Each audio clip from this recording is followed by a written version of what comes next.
नमस्कार रसिक श्रोते हो, मी मृदुल निवसरकर. कथा सुरंग या माझ्या यूट्यूब चॅनलमध्ये तुमचं स्वागत आहे.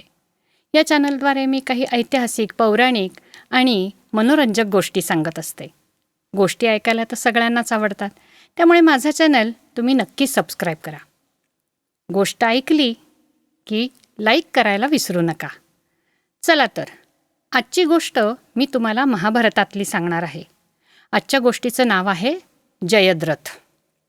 जयद्रथ हा सिंधू देशाचा राजा. या सिंधू देशामध्ये सिंधू, सौवीर आणि शिबी अशी 3 राष्ट्र एकत्र येऊन एक बलाढ्य राष्ट्र झालं होतं आणि त्याचा राजा होता जयद्रथ. हा जयद्रथ म्हणजे गांधारी आणि धृतराष्ट्र यांचा जावई, म्हणजेच दुःशिला ही जी गांधारी आणि धृतराष्ट्राची मुलगी होती तिचा हा पती. हा अतिशय बलाढ्य होता, देहाला सुद्धा बलाढ्य होता आणि शूरही होता, पण तसा तो क्रूरही होता. हा जो जयद्रथ तो एकदा शाल्व देशाच्या राज्याच्या जी राजकन्या होती तिच्या स्वयंवराला निघाला होता. त्यांनी त्याच्याबरोबर 12 आपले राजपुत्र घेतले होते. शाल्व देशाकडे जाता जाता वाटेतल्या काव्यकवन ह्या गावी ते मुक्कामासाठी उतरले होते. तेव्हा त्यांना अशी माहिती मिळते की अरे, हे जे पांडव आहेत ते आत्ता वनवासामध्ये हिंडतायत, तेव्हा ते धौम्य मुनींच्या आश्रमामध्ये त्यांनी आश्रय घेतलेला आहे. असं म्हटल्यानंतर हा जो जयद्रथ असतो तो धौम्य मुनींच्या आश्रमामध्ये जातो. बघतो तर तिथे फक्त द्रौपदी आणि धौम्य मुनी असतात. 5 पांडव जंगलामध्ये काही ना काही कामासाठी गेलेले असतात. हीच संधी साधून जयद्रथ द्रौपदीला पळवून नेतो. हे धौम्य मुनीच्या लक्षात आल्याबरोबर ते मोठ्याने शंखगर्जना करतात आणि ती खूण बरोबर लक्षात घेऊन 5 पांडव तिथे धावत येतात. त्यांना जेव्हा कळतं की जयद्रथाने काम्यकवन या गावी द्रौपदीला पळवून नेलेलं आहे, तेव्हा ते तिथे जाऊन हल्ला करतात, द्रौपदीला सोडवून आणतात आणि त्याबरोबरच जयद्रथाला ते धौम्य मुनींच्या आश्रमात घेऊन येतात. भीम हा तर इतका चिडलेला असतो की कणिक तिंबावी तसा तो जयद्रथाला चोपून काढतो आणि युधिष्ठिराला विचारतो, धर्मराजाला, काय करू ह्याचं, छाटू का ह्याचं मुंडकं? असं म्हणल्यानंतर धर्मराज म्हणतो, नको भीमा, तुझा राग आवर. दुःशिला ही तुझी पण बहीण आहे, तिला विधवा करणार आहेस का? सोडून दे जयद्रथाला. असं म्हणल्यानंतर भीम म्हणतो, ठीक आहे, पण ह्याला ही गोष्ट लक्षात राहायला पाहिजे. म्हणून जयद्रथाच्या डोक्याचं विचित्र मुंडण करतात. कुठे केस ठेवतात, कुठे टक्कल करतात आणि त्याच्या तोंडाला काळं फासून त्याला पाठवून देतात. हा एवढा अपमान जयद्रथ सहन करू शकत नाही. तो तिथून निघतो. तो पहिल्यांदा हिमालयात जाऊन तपश्चर्येला बसतो, शंकराची आराधना करतो आणि शंकराला प्रसन्न करून घेतो. आणि काय वर मागतो माहिती आहे? मला 5 पांडवांचा निपात करायचा आहे, तेव्हा मला तसा वर दे. शंकर म्हणतात की तू 4 पांडवांना मारू शकतोस, पण अर्जुनाला सोडून. असं म्हटल्यानंतर जयद्रथ ठीक आहे म्हणतो. 5 पांडवांना तर नाही, पण निदान 4 पांडवांना तरी मारू शकीन. जयद्रथ घरी येतो.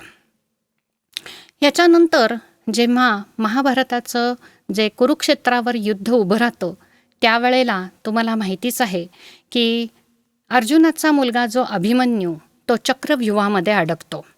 तो जेव्हा चक्रव्यूहात अडकतो त्यावेळेला सगळ्यांना माहीत असतं की जयद्रथ हा 4 पांडवांना मारू शकणार आहे, फक्त अर्जुनाला नाही. म्हणून अभिमन्यूला वाचवू नये म्हणून युद्ध करत करत अर्जुनाला चक्रव्यूहापासून खूप लांब घेऊन जातात.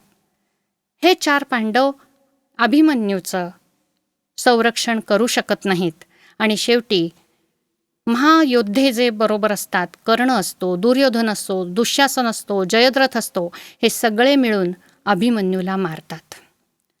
कारण तटवून धरतो जयद्रथ 4 पांडवांना.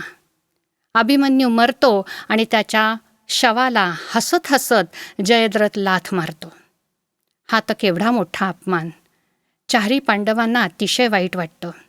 ही गोष्ट जेव्हा अर्जुनाच्या कानावर जाते तेव्हा अर्जुन संतप्त होतो. आधीच आपला मुलगा गेला ह्याचं त्याला अतिशय दुःख असतं आणि त्याच्या शवाला जयद्रथाने लाथ मारली ह्याचा त्याला प्रचंड राग येतो. त्यामुळे तो तिथेच प्रतिज्ञा करतो की उद्या संध्याकाळी युद्ध संपायच्या आधी किंवा सूर्य बुडायच्या आधी, तिथे तो प्रतिज्ञा करतो की सूर्य बुडायच्या आधी मी जयद्रथाचा वध करीन, नाही तर मी स्वतः अग्नी प्रवेश करीन. ही त्याची प्रतिज्ञा जेव्हा कौरवांच्या कानी जाते तेव्हा कौरवांना खूप आनंद होतो. म्हणतात चला उद्या आपण जयद्रथाला लपवून ठेवायचं, आपोआपच अग्निप्रवेश करून अर्जुन मरून जाईल आणि उरलेल्या 4 पांडवांना मारायचं वरदान तर मिळालेलंच आहे जयद्रथाला, म्हणजे आपला जय निश्चित. ही जेव्हा प्रतिज्ञा होते त्यावेळेला श्रीकृष्ण हा अर्जुनाच्या मदतीला धावून जातो. तो त्याला 2-3 गोष्टी सांगतो. तो म्हणतो उद्या नक्कीच सूर्यास्तापर्यंत जयद्रथ बाहेर पडणार नाही. त्याला कसा बाहेर काढायचा ह्याची मी तुला युक्ती सांगतो. दुसरी गोष्ट ते सांगतात की जयद्रथाचे जे वडील वृद्ध क्षत्र असं त्यांचं नाव असतं, तर ते आपल्या मुलावर इतकं प्रेम करत असतात. त्याचा तो बलाढ्य देह, त्याचा शूरपणा, ह्याच्यासाठी त्यांनी त्याला एक वरदान दिलेलं असतं जयद्रथाला की बाळा, तुला जो कोण मारेल ना आणि जो कोण तुझं मस्तक जमिनीवर पाडेल त्याच्या डोक्याची 100 शकलं होतील. हा वर मिळाल्यामुळे अर्जुना सावध राहा.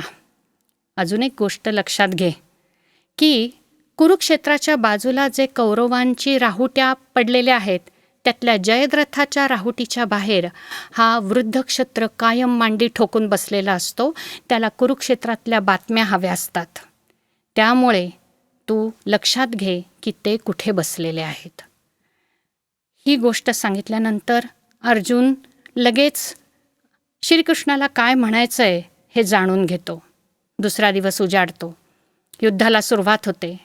अर्जुन जयद्रथाला शोधत असतो, पण सगळ्या कौरवांनी जयद्रथाला लपवून ठेवलेलं असतं. हळूहळू संध्याकाळ व्हायला लागते आणि श्रीकृष्ण आपलं सुदर्शन चक्र सूर्याच्या आड सोडतो. सूर्याच्या आड सुदर्शन चक्र गेल्यामुळे सगळीकडे अंधार पडतो. अंधार पडल्यानंतर सगळ्यांना वाटतं सूर्यास्त झाला. अर्जुनसुद्धा चिता रचायला सुरुवात करतो आणि जयद्रथ ही गंमत बघायला येतो. त्याला माहिती असतं एकदा प्रतिज्ञा केली की ती प्रतिज्ञा अर्जुन कधीही चुकवणार नाही. सूर्यास्त झाला म्हणल्यानंतर मी समोर दिसलो तरीसुद्धा अर्जुन मला मारणार नाही.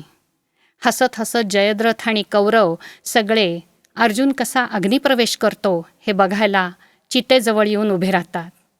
श्रीकृष्ण ताबडतोब जे सुदर्शन चक्र सूर्याच्या आड घातलेलं असतं ते काढून घेतो आणि म्हणतो, अर्जुना, हा सूर्य आणि हा जयद्रथ. असं म्हणल्याबरोबर ताबडतोब अर्जुन धनुष्य बाण उचलतो आणि जयद्रथाचं जे मुंडकं उडवतो ते मुंडकं उडून पडतं कुठे, तर वृद्ध क्षत्राच्या मांडीवर, जे राहुटीच्या जवळ मांडी घालून बसलेले असतात. हे काय आपल्या मांडीत येऊन पडलं असं म्हणून घाबरून जे ते उठतात, त्यामुळे त्यांच्या मांडीवरून स्वतःच्याच मुलाचं म्हणजे जयद्रथाचं मुंडकं खाली जमिनीवर पडतं आणि त्यांनीच दिलेला वर त्यांच्यावरच उलटतो आणि वृद्ध क्षत्राच्या मस्तकाचे 100 तुकडे उडतात. अशा प्रकारे जयद्रथाचा अंत होतो. म्हणूनच आपल्याकडे एखादी गोष्ट जर समोरासमोर साक्ष दाखवायची असेल तर आपण म्हणतो हा सूर्य, हा जयद्रथ. अशी ही महाभारतातली जयद्रथाची कथा.